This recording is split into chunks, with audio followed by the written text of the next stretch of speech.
with this big bill. Oh, we got, who's headlining? Well, Dave Allen now. I mean, we had, it was a funny situation where it was like one of those cards where, you know, you got Chisora's massive profile coming off a big pay-per-view fight with Dillian White, fight of the year.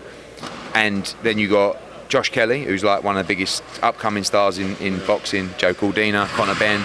And you got Dave Allen, and it's like there's no standout headliner. Yeah. So when I went to Sky, they went, "Who do you think?" I went, "Dave Allen." And they're like, "What?" And then there was a campaign from Coogan, and people have got behind it. It's a feel-good story. It don't mean you're going to win, but he's got his chance. All I can do is say, mate, congratulations, there's your chance. And I think it's going to be a good fight. It's an important fight for both guys. It's a career ender, really. I think Chisora against Sen Adagashi is going to be a war, and I think it's a great undercard as well. Yeah, I love you. You're a great salesman, man. You don't even have to prompt you. No. When you live it, it doesn't matter. Like, it doesn't matter what job you do. If you live it day in, day out, you don't need notes. You don't need to think about what you're saying. It just comes out. And I love the sport. I've got passion for the sport, and therefore it's easy to sell. If you love something and you can speak freely about it, don't matter what you're selling. If you're selling photocopiers and you know you got the fucking best photocopier in the world, and when it prints it's just so smooth, and you know that paper, it's like you can almost wipe it on your face. When you're selling it, you're going to be buying it. If it's a shit photocopier that you know after 2 months going to break down and the ink gets all smudged in that, I can't sell it to you. So it's easy to be passionate about what we do. Before you go, you put a bit of timber on. Leave it out, mate. You know, I'm trying, man. I'm trying to get ready for the summer. I felt if you just have me creasing all the time. I'm like, I just said, like, I like to keep it real, and I just said, when I've put on some weight and I'm like travelling, you know, like, you know, because you're a big fella and all, right? You know, like when you're sitting down, the clothes are a bit tight, and you're sitting on a train, and you're like, oh, I'm so fat, fucking hell, like, I feel so uncomfortable, you know what I mean? But when you lose weight, you put your clothes on, you go, do you know what, I feel all right. And then, so what I was saying in the Coogan interview was, fat and happy don't really exist. Like, you can style it out and say, no, you know what, I'm happy, I can eat what I want, I'm a bit fat, it's okay. It's bullshit. It's bullshit. If you're fat, you're unhappy. So, not unhappy like as in, like, you know, super unhappy, but you'd rather be thinner or in shape. So I'm trying to get a little bit in shape. I had a run this morning and I feel better. Cool. I urge everyone to get out and exercise, but unfortunately I like my food. Yeah, that's like me as well, mate. I know. What can you do? All right, well, news came out this week that Baby Miller failed the drugs test. He's come out on Instagram saying all sorts of stuff, basically saying he didn't fail the drugs test. He said he passed one, was it a week earlier? Yeah, there's other news coming out, like he's banged to rights, mate. Banged to rights, and it's not good at all. And it's sad that people feel they've got to do that to beat Joshua, because it's what's happened to sport. You know what I mean? Where it's like, yeah, I can beat that guy. Right. Not I can beat that guy, but let me fill up my body with something that's going to give me more endurance and strength. All right, can you just please clarify for the people who are saying his tests were rigged because they think Joshua couldn't beat him? Right.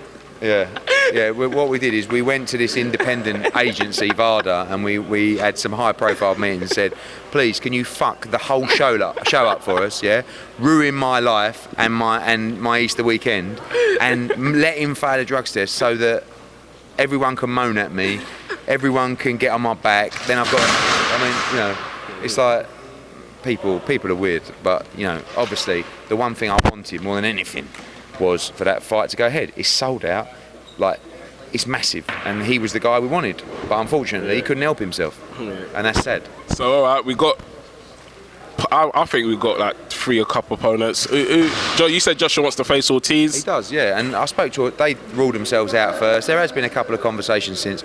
Listen, when the news got out to people, it was just under 7 weeks. Like, and a lot of those people have been training. That's enough time, trust me, to fight for the world heavyweight title. So we'll find a good opponent. We'll announce it middle of next week. There's loads of people in the mix, but now the job is to go and find out who's real, who's not, who just wants the money. I don't want a guy who just wants the money. I want a guy who thinks he can win the world heavyweight title at Madison Square Garden. So we'll see. Obviously, he's first fighting in America.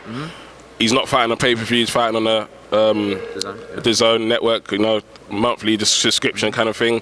How do you think that's going to bring in more subscriptions for DAZN? Just because it's the world heavyweight champion. It's the best heavyweight in the world fighting on the platform.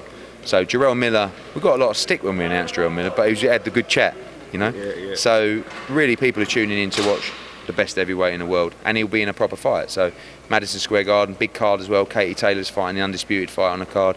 Callum Smith and a whole load of others. So it's going to be a massive night, and obviously coming up, Canelo Jacobs as well. All right, so can I ask you one more question? Did you see Tunde Jay's rant on IFL? Yeah, I think he's great. I think he's great. I mean, I'm hoping that he's on a wind-up. Do you know what I mean? Because if he's not on a wind-up, like, someone's got to have a chat with him. But I enjoyed it. I mean, I think boxing, you know, you ain't got to be a good guy all the time. Look at me, I'll get booed in the ring after, but, you know, obviously we know they're joking, right? but so, I mean, he's promoting Yard much harder than his promoters promoting him, if that makes sense. Frank Warren ain't out there saying, this guy's this guy. So, like, but what I don't like is, I don't like him, like, talking about Barker and Frampton and Macklin, saying, well, what have you done? Like, just to make one thing clear, Tunde Ajayo's done nothing in boxing, right? He might be a good coach and a good guy, but don't start criticising guys who have won world champions and put their whole life into their careers. And do you know what I mean? So that's the stuff I don't like. But I think he's just lost his. I think now what happens is, in this bubble, right? No one's ever known who Tunde Ajayo is. Now they do. And it ain't easy, because I get untold shit, right? But when you start getting shit, you've really got to keep your head, you know what I mean? And say, okay, there's haters, but I'm focused on what I'm doing. I don't respond, I don't buy it. I know they're there, and I'll try my best, and hopefully, when all is said and done, you'll like it. But he's let it, and now he's imploded. So he's completely lost his mind. It's very entertaining, but it's like, I don't know whether he's joking, which I don't think he is, but what has happened now is he's like rebelling against the hate, and now he's coming out with the most bizarre stuff ever. And it'll affect Anthony, because Anthony will start becoming unpopular through this. And he's a good fighter, he's a nice guy, do you know what I mean? And I feel a bit for him. And it's going to need someone, because he said in his interview, Frank Warren phoned him up and said, Tunde, calm down, like, what are you doing? And he went, fuck Frank Warren. Oh, who's Frank Warren? Tell me that, I'm going to say what I want to say.